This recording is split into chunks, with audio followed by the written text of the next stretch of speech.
الرحمن الرحیم وبہ نستعین انہ خیر ناصر ومعین وصلی اللہ علی محمد وآلہ الطاہرین۔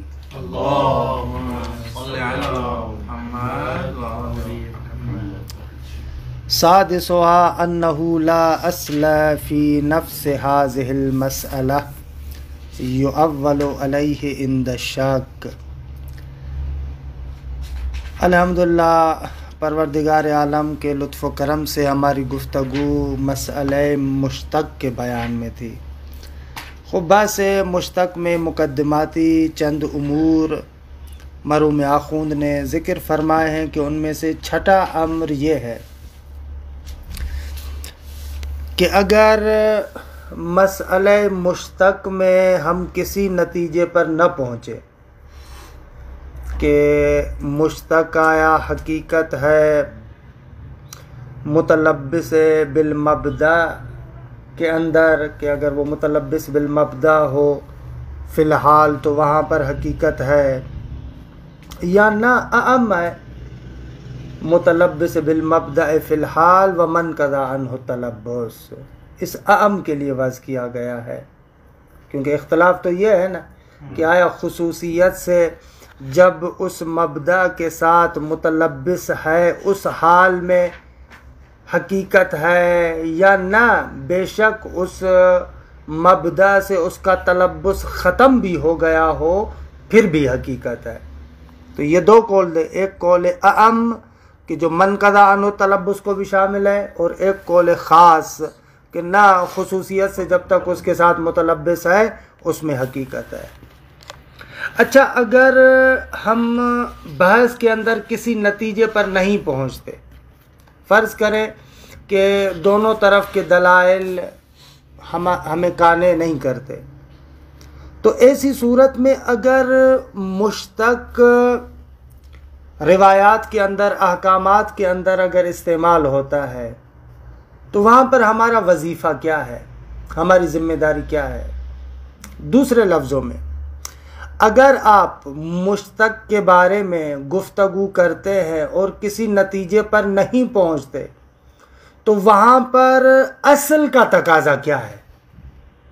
یہ خوبصورت ترین طریقہ اجتہاد کا ہمارے پاس ہے۔ یہ اہل سنت کیا ایسے نہیں ہے، ہمارے ہاں جو احکام کا استنباط ہوتا ہے دو مراحل میں ہوتا ہے۔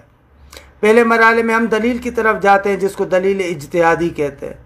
خوب اگر دلیل اجتہادی موجود ہے فبہا، خوب اب اگر دلیل اجتہادی ہمارے پاس موجود نہیں ہے تو کیا کریں؟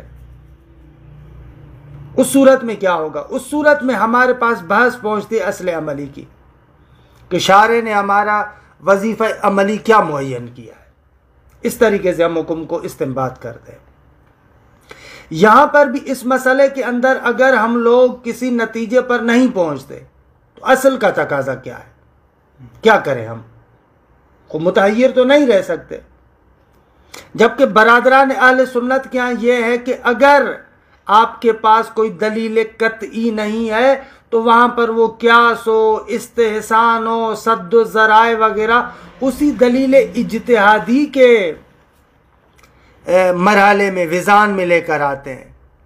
یعنی بلاخر اگر آپ کے پاس نص خاص موجود نہیں ہے، کوئی عموم دیکھے، اگر کوئی عموم آپ کو نہیں ملتا تو پھر آپ وہاں پر قیاس کریں، درست ہے، قیاس کریں، استحسان کریں، یہ اس طریقے سے بلاخر آپ نے وہ جو شرعی حکم ہے، حکم شرعی وہ حاصل کرنا ہے۔ ہم لوگ کہتے ہیں کہ نہ، اگر حکم شرعی کو حاصل کرنے کے جو دلائل ہیں اگر ان کے ذریعے سے کچھ سمجھ میں آتا ہے فبیا، مقدم ہے وہ، اگر سمجھ میں نہیں آتا تو وہاں پر اصل عملی کی نوبت آتی ہے۔ خوب اصل عملی شرعی بھی ہے اور اصل عملی عقلی بھی ہے۔ تو اس مسئلے کے اندر اصل کا تقاضا کیا ہے؟ خوب مرحوم آخوند فرماتے ہیں کہ اصل سے آپ کی کیا مراد ہے؟ اگر اصل سے مراد آپ کی اصل یا مراد آپ کی اصل لفظی ہے مثلا جیسے اصالت الاطلاق، اصالت الحقیقہ، اصالت العموم، اصالت عدم قرینہ، واہ واہ واہ واہ، یہ اصالت الظہور، اس قسم کی ان کو کہتے ہیں اصل لفظی، جو آپ اصول فقہ میں پڑھتے ہیں، مباحث الفاظ میں ابتدا میں ذکر کرتے ہیں۔ خوب ایک مرتبہ ہم اصل لفظی کو دیکھتے ہیں، دوسری مرتبہ اصل عملی، استصحاب ہے، برات ہے، اشتغال ہے، تخییر ہے، یہ اصل عملی ہو جاتی ہے۔ مرحوم آخوند فرماتے ہیں کہ مقام پر ہمارے بحث میں اصل لفظی تو کوئی نہیں ہے، آپ نہیں کہہ سکتے کہ یہاں پر کوئی اصل لفظی ہے، اصالت الاطلاق، اصالت عموم وغیرہ، یہ وہ اس قسم کی کوئی ہمارے پاس اصل لفظی نہیں ہے، اصل لفظی تو مقام میں نہیں ہے۔ اچھا ممکن ہے کوئی بندہ آ کر کہے کیوں آ گیا آخوند، خدا آپ کو جزا خیر دے، ہم آپ کو اصل لفظی بتاتے ہیں۔ خب اصل لفظی کیا ہے؟ اصالت عدم خصوصیت۔ کیسے؟ ایسے مثلا جب آپ کہتے ہیں کہ مشتق متلبس بالمبدا میں حقیقت ہے یا اعم کے اندر حقیقت ہے، تو جب آپ کہتے ہیں نا خصوصیت سے متلبس بالمبدا کے اندر حقیقت ہے، وہاں پر آپ ایک خصوصیت کو مد نظر رکھتے ہیں۔ جب تک اس مبدا کے ساتھ متلبس ہے تو اس حال کے اندر کیا ہوگا؟ یہ حقیقت ہے۔ اعم کے اندر اس خصوصیت کا لحاظ نہیں کرتے آپ، کہ ضروری نہیں ہے کہ حال میں ہو، بلکہ منقضا عنہ تلبس میں بھی حقیقت ہے۔ تو اصالت عدم خصوصیت یہ کہتا ہے کہ بابا جو آپ کہتے ہیں کہ خصوصیت سے متلبس بالمبدا کے اندر حقیقت ہے، اصل یہ ہے کہ خصوصیت نہیں ہے۔ خب قہراً اس اصالت عدم خصوصیت کا نتیجہ یہ نکلے گا کہ آپ عام والا نتیجہ لیں، تو یہ اصل ہے ہمارے پاس۔ ایک طرح کا یہ استصحاب ہے، ایک لحاظ سے دیکھا جائے، بعض نے اس کو استصحاب کی طرح پلٹا ہے، لیکن آخوند نے اس طرف نہیں پلٹایا، نتیجہ ہو گیا۔ آخوند کہہ رہے ہیں کہ نا آغا جان، یہ اصل قابل قبول نہیں ہے۔ اولاً پہلا اشکال تو یہ، اگر آپ اصالت عدم خصوصیت کو لے کر آئے، خاص ہونا قید ہے تو عمومیت بھی قید ہے۔ خب چرا فقط نہیں کہ اصالت عدم خصوصیت، خب سامنے والا کہہ سکتا ہے لقائل نہیں یقول اصل عدم عمومیت ہے، خب عمومیت بھی تو ایک طرح کی قید ہے نا۔ اصالت عدم خصوصیت کو اگر جاری کرتے ہو تو سامنے والا کہے گا کہ نہ اصل عدم عمومیت ہے، تعارض تساقط۔ بھلے اس طریقے سے۔ وثانیاً دوسرا جو اہم اشکال ہے وہ اشکال یہ کہ آقا یہ اصالت عدم خصوصیت یا اصالت عدم عمومیت وغیرہ یہ اصول لفظیات وہاں پر جاری ہوتے ہیں جہاں پر لفظ کے ظہور مراد کے اندر شک ہو، وہاں پر جو ذکر کرتے ہیں، یہ جو ذکر کرتے ہیں آیا اصل حقیقت ہے یا مجاز ہے، اصل کرینہ ہے یا عدم کرینہ ہے، اصل عموم ہے یا نہیں، یہ وہاں پر ہے جہاں پر لفظ استعمال ہو رہا ہے اور آپ کو مراد متکلم میں شک ہو رہا ہے۔ ان اصول کو وہاں پر جاری نہیں کرتے جہاں پر لفظ کے معنی موضوع لہ کا پتہ نہ ہو۔ دو مقام علیحدہ ہے، ان دونوں کے اندر کاتی نہ کریں، خلط نہ کریں۔ مثلا وارث سلیمان و داود، یہاں پر آ کر کوئی بندہ آ کر شک کرے کہ بھائی یہاں پر میراث سے مراد میراث مالی ہے یا نہ علم مراد ہے، نبوت مراد ہے، کیونکہ بحث بھی ہے، خود شیعہ سنی کے درمیان ایک بحث ہے کہ آیا نبی کا وارث ہوتا ہے یا نہیں ہوتا۔ وہ لوگ ایک خبر روایت نقل کرتے ہیں کہ نحن معاشر الانبیاء لا نرث ولا نورث ما ترکنا صدقہ۔ خب وارث سلیمان و داود، خب یہاں پر شک کر رہے ہیں، درست ہے۔ یہاں پر وراثت اور میراث کا جو لغوی معنی ہے وہ مشخص ہے کہ میراث کا لغوی معنی انتقال مالی ہے دیگے، یہاں پر شک کر رہے ہیں مراد متکلم میں، کہ اس نے اسی معنی حقیقی کا ارادہ کیا ہے یا معنی مجازی کا ارادہ کیا ہے. یہاں پر آپ اصالت حقیقت کو جاری کرتے ہیں جہاں پر مراد متکلم میں شک ہوتا ہے، نہ کہ لفظ کے معنی موضوع اللہ میں شک ہو تو وہاں پر آپ آئیں اور ان اصول لفظیہ کو جاری کریں. اب یہ تو اس کی جگہ نہیں ہے. اب یہ آخوند اشکال کرتے ہیں کہ الحق والانصاف حرفش خوب ہے، متین ہے. خوب بعض حضرات آئے نا آغا ہم ایک اور اصل آپ کو ذکر کرتے ہیں، اصل لفظی. آغا ایک ہوتا ہے مشترک معنوی. مشترک معنوی یعنی لفظ ایک معنی کلی کے لیے وضع ہوتا ہے. انسان، زید، عمر، بکر، خالد، یہ سارے کے سارے انسان کی بنسبت مشترک معنوی ہیں، اشتراک معنوی رکھتے ہیں. درست ہے. دوسری مرتبہ ہم منطق میں پڑھ کر آئے کہ لفظ کی ایک قسم حقیقت و مجاز. معنی موضوع اللہ میں استعمال ہو تو حقیقت ہے اور غیر معنی موضوع اللہ میں استعمال ہو تو مجاز ہے. خوب یہ روشن ہے. اذا اذا دار الامر بین الاشتراک المعنوی والمجاز. خوب اگر امر دائر ہو جائے کہ ایک جگہ پر لفظ میں یا آپ اشتراک معنوی کو قبول کریں یا مجاز کے قائل ہو جائے تو وہاں پر کیا ہوگا؟ وہاں پر کہتے ہیں کہ آپ اشتراک معنوی کو مجاز پر مقدم کریں گے. وہاں پر کیا کریں گے؟ اشتراک معنوی کو مجاز پر مقدم کریں گے، کیونکہ اکثر اوقات جو الفاظ میں ہم نے دیکھا ہے اغلب اشتراک معنوی ہوتا ہے. جتنے الفاظ کے معنی، اسماء جنس وغیرہ کو مد نظر رکھیں تقریباً کیا ہے؟ اشتراک معنوی ہوتا ہے. تو ہمارے پاس قانون ہے الظن یلحق الشیء بالاعم الاغلب. جو اعم اغلب ہے، خوب اگر ایک جگہ پر آپ کو گمان ہو رہا ہے یہ ہے یا یہ ہے تو پھر وہاں پر آپ اس کو اعم اغلب کے ساتھ ملاق کریں گے. خوب عیناً یہ قانون معنی نفی میں جاری ہے. اگر ہم عمومیت کے قائل ہو جائیں مشتق کے اندر اشتراک معنوی ہوگا.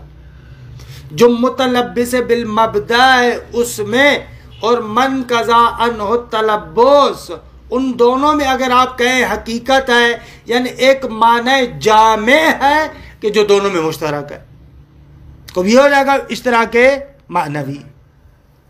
اگر آپ کہیں کہ نہ خصوص متلبس بالمبدا فی الحال کے لیے وضع ہوا ہے تو اس کا مقصد یہ ہوگا کہ من قضا عنہ التلبس میں مجاز ہوگا. خوب اگر خاص کے قائل ہو جائیں کہ موضوع اللہ خاص ہے تو من قضا عنہ تلبس میں استعمال مجاز ہوگا. اور اگر اشتراک معنوی کے قائل ہو جائیں تو من قضا عنہ تلبس میں استعمال مجاز نہیں ہوگا. وہاں پر بھی حقیقت ہے مشترک معنوی کے عنوان سے. اور ظاہر سی بات ہے کہ جتنا ہو سکے انسان معنی حقیقی پر عمل کرے، اشتراک معنوی کو لے. درست ہے. خوب مرو میں آخون کہتے ہیں کہ آغا انہوں ہم قبول نہ دارے. یہ جو آپ کہہ رہے ہیں کہ جہاں پر اذا دار الامر بین الاشتراک المعنوی والمجاز فیقدم الاشتراک المعنوی علی المجاز، یہ بات درست نہیں. اس قانون کو نہیں مانتے آپ. یہ استحسانی قانون ہے. زیادہ سے زیادہ ظن ہے نا، ظنی بات آپ کریں. الظن یلحق الشیء بالاعم الاغلب. مت دلیل والا ذالک الظن ان الظن لا یغنی من الحق شیئا. ظن کے اندر اصل اول یہ ہے کہ وہ حجت نہیں ہے، معتبر نہیں ہے. بالآخر ظن ہے، زیادہ سے زیادہ آپ کی بات کو مان لیں، پھر بھی آپ قطعاً تو نہیں کہہ سکتے. ظن ہے، گمان ہے غالباً ایسے. اولاً یہ قانون غلط ہے. اسی لیے تعارض احوال کی بحث میں ہم نے کہا تھا کہ یہ بحث غلط ہے، درست نہیں ہے. بس ثانیاً اصلاً صغرا بھی محرز نہیں. کس نے کہا کہ عالم الفاظ کے اندر اشتراک معنوی مجاز سے زیادہ ہے؟ بابا مجاز لغت کے اندر بھرا پڑا ہے. حتیٰ کہتے ہیں کہ المجاز باب واسع، بہت زیادہ وسعت ہے. ایسے تھوڑی ہے کہ ایک طرف کو ایک آدھ مورد ہو اور دوسری طرف بہت سارے مورد ہو نا. اصلاً ہم اس کو قبول کرنے کے لیے تیار نہیں ہے کہ مشترک معنوی مجاز سے زیادہ ہے لغت میں. اصلاً کسی بھی لغت کی خوبصورتی، جمال، حسن مجاز کے ساتھ ہے. استعارہ، کنایہ، تشبیہ، یہ وہ اگر کسی بھی زبان سے نکال دیں تو وہ زبان بالکل بے سواد قسم کی ہو جائے گی. کس نے کہا کہ یہ اس سے زیادہ ہے؟ بس یہ جو آپ اصل لفظی کی بات کر رہے ہیں، اصل لفظی نہیں ہے ہمارے پاس. وَأَمَّا اصل عملی، پہلے اس اصل لفظی کی عبارت کو دیکھیں پھر اصل عملی کو دیکھتے ہیں. سادسوہا، فرماتے ہیں کہ چھٹا مقدمہ، انہو شان یہ ہے کہ لا اصل فی نفس ہذہ المسئلہ کہ یؤول علیہ عند الشک. اگر بذات خود اس مشتق کے مسئلے میں کوئی بھی اصل نہیں ہے کہ جس پر اعتماد کیا جائے عند الشک، شک والی صورت میں. جب آپ کے لیے مشکوک ہو جائے، روشن نہ ہو کہ مشتق کا وہ معنی ہے یا یہ معنی ہے، پھر کوئی ایک ایسی اصل ہو کہ جس پر آپ اعتماد کریں، نہ، ایسی کوئی اصل نہیں ہے ہمارے پاس. خوب آغا وَأَصَالَةُ عَدَمِ مُلَاحَظَةِ الْخُصُوصِيَّةِ، اس کو کیوں نہیں مانتے؟ کہنے وَأَصَالَةُ عَدَمِ مُلَاحَظَةِ الْخُصُوصِيَّةِ مَعَ مُعَارَضَتِهَا بِأَصَالَةِ عَدَمِ مُلَاحَظَةِ الْعُمُومِ. پہلا اشکال، یہ اصالت عدم لحاظ خصوصیت ساتھ اس کے کہ یہ خود اصالت عدم لحاظ خصوصیت معارض ہے، اس کا تعارض ہے اصالت عدم لحاظ عموم کے ساتھ اس کے لا دلیل علی اعتبارها فی تعیین الموضوع لا. خوب دوسرا اشکال اس پر یہ ہے کہ لا دلیل علی اعتبارها، اس اصالت عدم لحاظ خصوصیت کے معتبر ہونے پر کوئی دلیل نہیں ہے. کس مورد میں؟ فی تعیین الموضوع لا، جہاں پر آپ ایک لفظ کے معنی موضوع لا کو معین کریں، خوب اس پر کوئی دلیل نہیں ہے. بلے اصالت عدم خصوصیات یا عدم فلاں مراد متکلم والے مورد میں بلے وہاں پر آپ استعمال کر سکتے ہیں، لیکن تعیین موضوع لا میں دیکھیں کوئی دلیل نہیں ہے. وَأَمَّا تَرْجِيحُ الْإِشْتِرَاكِ الْمَعْنَوِيِّ عَلَى الْحَقِيقَةِ وَالْمَجَازِ إِذَا دَارَ الْأَمْرُ بَيْنَهُمَا لِأَجْلِ الْغَلَبَةِ فَمَمْنُوعٌ. اگر یہ نقطہ کہ اشتراک معنوی کو آپ مقدم کریں گے حقیقت اور مجاز پر جب امر دائر ہو جائے ان دونوں کے درمیان، یعنی ایک طرف سے اشتراک معنوی ہے، دوسری طرف سے حقیقت و مجاز ہے، درست ہے.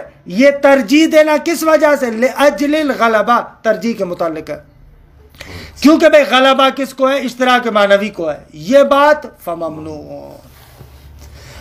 لِمَنْعِ الْغَلَبَةِ اولا تو صغروی اشکال، کس نے کہا کہ اشتراک معنوی کو حقیقت اور مجاز پر غلبہ ہے؟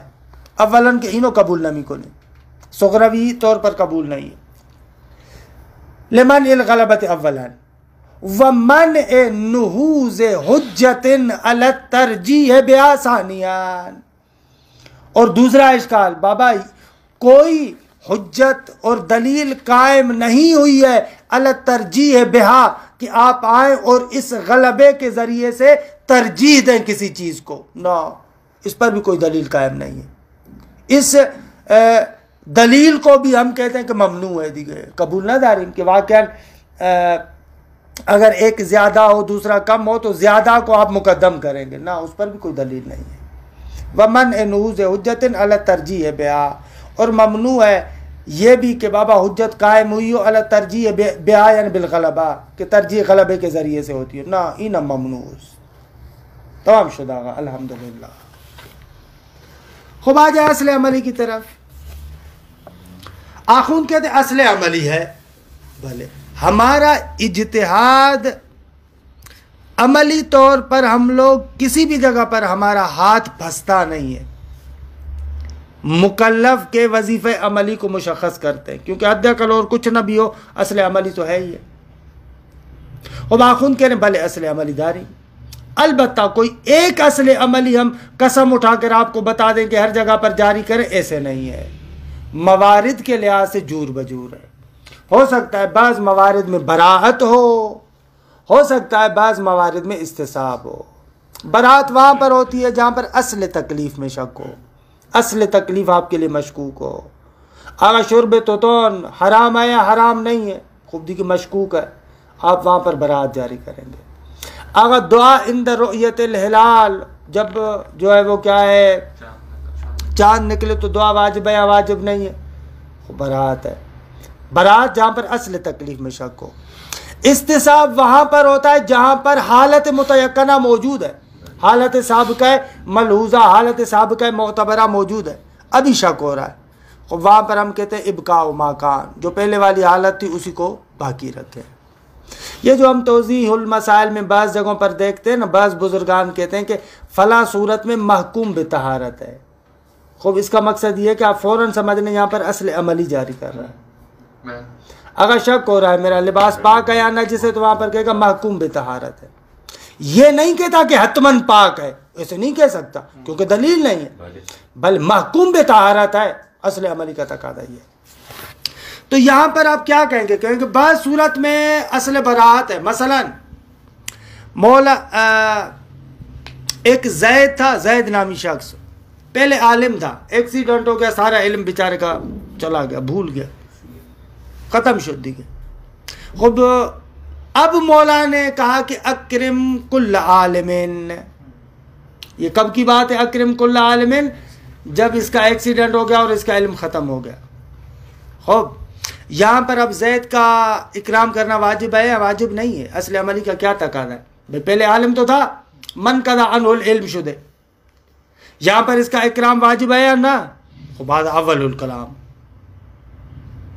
شک کے در تکلیف ہے، کیونکہ یہ بیچارہ اس وقت تو اس پر عالم ہونا تو صادق نہیں آ رہا، یہاں عقل مشکوک ہے ہمارے لیے عالم ہے یا عالم نہیں ہے۔ خوب ایسی صورت میں اکرم کل عالمین اس کو شامل نہیں ہے، درست ہے۔ خوب شک کر رہا ہے، حالت سابقہ بھی نہیں ہے کہ پہلے کوئی حالت سابقہ ہو اس کے لیے جس کی بنیاد پر ہم اس کا کہیں کہ اکرام واجب ہے۔ خوب دیکھیں شک کے در تکلیف ہے، برات جاری کریں گے اور اس کا احترام واجب نہیں۔ خوب یہاں پر اصل عملی برات ہے۔ آغا یوں ہے، مولا نے کہا اکرم کل عالمین، اور ماشاءاللہ زید بھی عالم ہے، درست ہے، لہذا اکرم کل عالمین زید کو شامل ہے، اس کا آپ اکرام کریں۔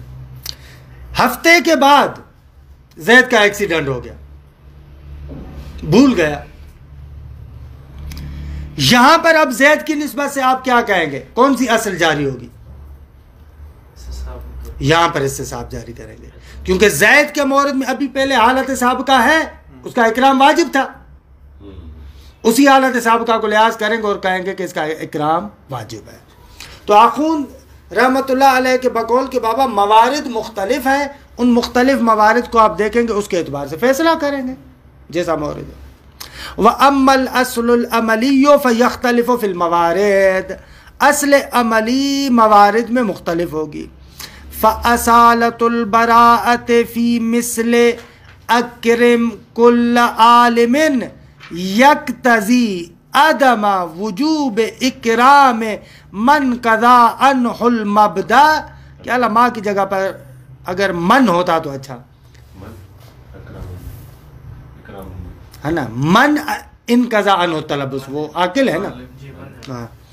عدم وجوب اکرام من قضا عنہ المبدا قبل الایجاب، قبل الایجاب ضروری ہے۔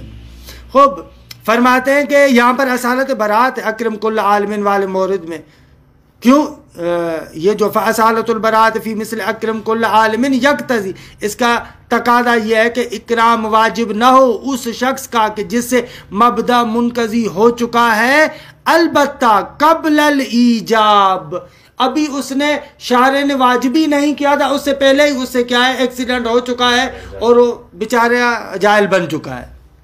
من قضا عنہ تلبس قبل الایجاب ہے، وہاں پر برات جاری ہوگی کیونکہ حالت سابقہ نظر ہے۔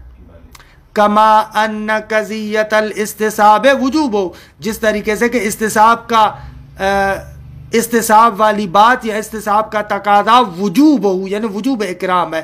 لو کان الایجاب قبل الانقضاء، اگر من قضا عنہ تلبس سے پہلے واجب تھا، وجوب انقضاء تلبس سے پہلے آ چکا تھا، یعنی زید عالم تھا اسی زمانے میں، اکرم کل عالمین بھی تھا، اس کا اکرام بھی واجب ہو گیا تھا، اس وجوب کے بعد جا کر 4-5 دنوں کے بعد مثلا ایکسیڈنٹ ہوا اور اس کا علم ختم ہو گیا، تو یہاں پر حالت سابقہ ہے، یہی زید ہے کہ اس کا پہلے اکرام واجب تھا، اب اکرام مشکوک ہو گیا ہے.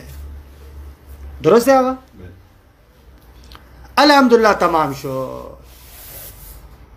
خوب، تقریباً ہمارے بحث کے جتنے مقدمات ہیں وہ تمام ہو گئے. ابھی ایک صرف نقطہ ہے کہ اس کو ہم لوگ پڑھتے ہیں، بقایا بحث انشاءاللہ دلائل دیکھتے ہیں، یا آج ہی یا پھر آئندہ جلسے سے شروع کریں گے.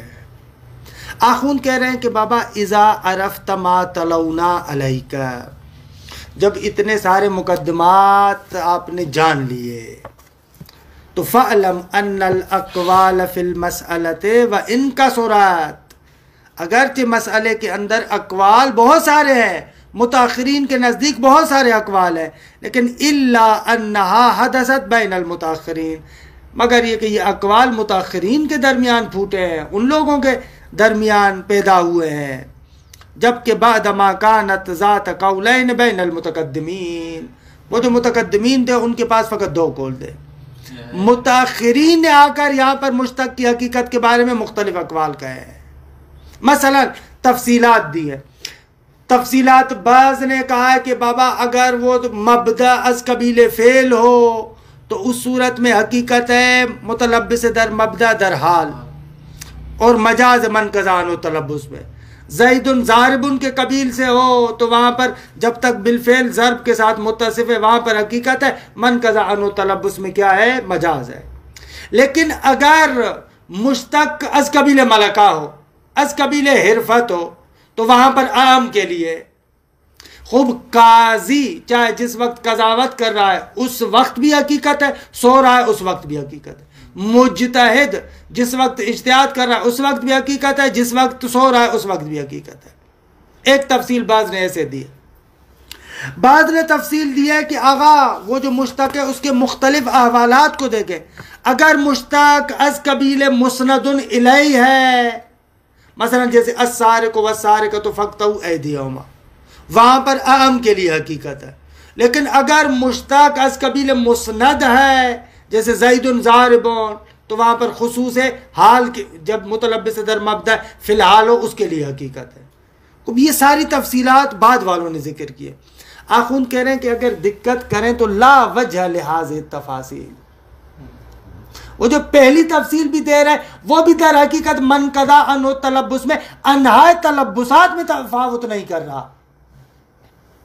وہ جو کہہ رہا ہے مجتہد جس وقت سو رہا ہے یہ من قضا عنہ تلبس ہے، ہم کہیں گے یہاں پر بھی من قضا عنہ تلبس نہیں ہے، انہائے تلبسات پر دقت نہیں کر رہا، اس لیے یہ مختلف تفصیلات دے رہا ہے. وگرنہ اگر یہ انہائے تلبسات کو مد نظر رکھے تو اقوال زیادہ نہیں ہونے چاہیے. یہ مسئلہ ہے. بس کہہ رہے ہیں کہ الا انها حدثت بین المتاخرین بعد ما كانت ذات قولین بین المتقدمین. حدثت لماذا؟ لأجل توہم اختلاف المشتق باختلاف مبادی فی المعنی، یا تو اس وجہ سے کہ ان لوگوں نے توہم کیا ہے کہ مشتق مختلف ہو جاتا ہے باختلاف مبادی، جو مبادی مشتق ہے وہ معنی میں مختلف ہیں. جیسے میں نے عرض کیا ایک جگہ پر فعلیت ہے ایک جگہ پر ملکہ ہے، اس اعتبار سے انہوں نے توہم کیا ہے کہ ایک جگہ پر خاص کے لیے ایک جگہ پر عام کے لیے. او بتفاوت ما یعتری ہے من الاحوال، یا نہ جو مشتق پر عارض ہوتے ہیں مختلف احوالات ان کے متفاوت ہونے کے اعتبار سے بھی مثلا فتویٰ چینج ہو رہا ہے. اگر مثلا جیسے کہ میں نے کہا کہ تفتازانی ظاہراً متول کے اندر بھی اور اس میں بھی یہ کہتا ہے کہ اگر یہ مشتق مسند الیہ واقع ہوتا ہے تو وہاں پر اعم کے لیے ہے. اس کی مثال بھی دیتا ہے السارق والسارقۃ فاقطعوا ایدیہما. خب چور تو السارق فقط اس صورت میں تو حقیقت نہیں جس وقت چوری کر رہا ہے، نہ چوری بھی کر لی تو بھی اسی طریقے سے. درست ہے؟ درست ہے. خوب انشاءاللہ بحث آئے گی آگے، ایک خوبصورت بحث ظالمین والی بحث، لا ینال عہد الظالمین.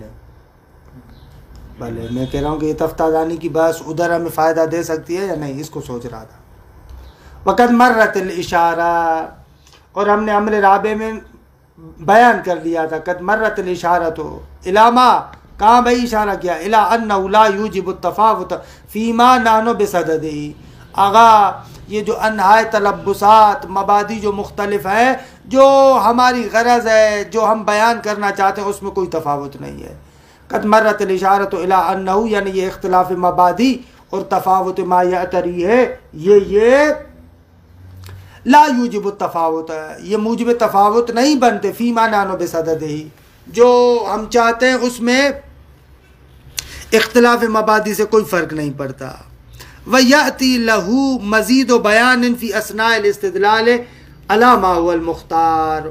اور آگا یہ کہ تفاوت نہیں ہے، یہ اختلاف مبادی تفاوت کا باعث نہیں بنتے. انشاءاللہ اس کے بارے میں زیادہ توضیح آئے گی فی اثناء الاستدلال علی ما هو المختار. جو ہمارا مختار ہے اس پر جب ہم دلائل بیان کریں گے تو اس کے ضمن میں اور زیادہ آپ کے لیے یہ مطلب روشن ہو جائے گا. وَهُوَ، یعنی یہ مختار کیا ہے آگے آخون، اعتبار تلبس فی الحال، مشتق حقیقت ہے متلبس فی الحال کے اندر. وفاقا لمتاخر الاصحاب والاشاعرہ، جو ہمارے متاخرین علماء ہیں ان سب کا یہ قول ہے، اشاعرہ کا بھی یہی قول ہے. وخلافا لمتقدمیہم والمعتزلہ، جو ہمارے قدماء تھے ان کے برخلاف، اور معتزلہ جو تھے ان کے بھی برخلاف. کافی ہے، آگے بہرحال مشکل نہیں ہے، لیکن چلیں آئندہ جلسے میں. وصلی اللہ علی محمد و اہل بیتہ الطیبین الطاہرین. اللهم صل على محمد وعلى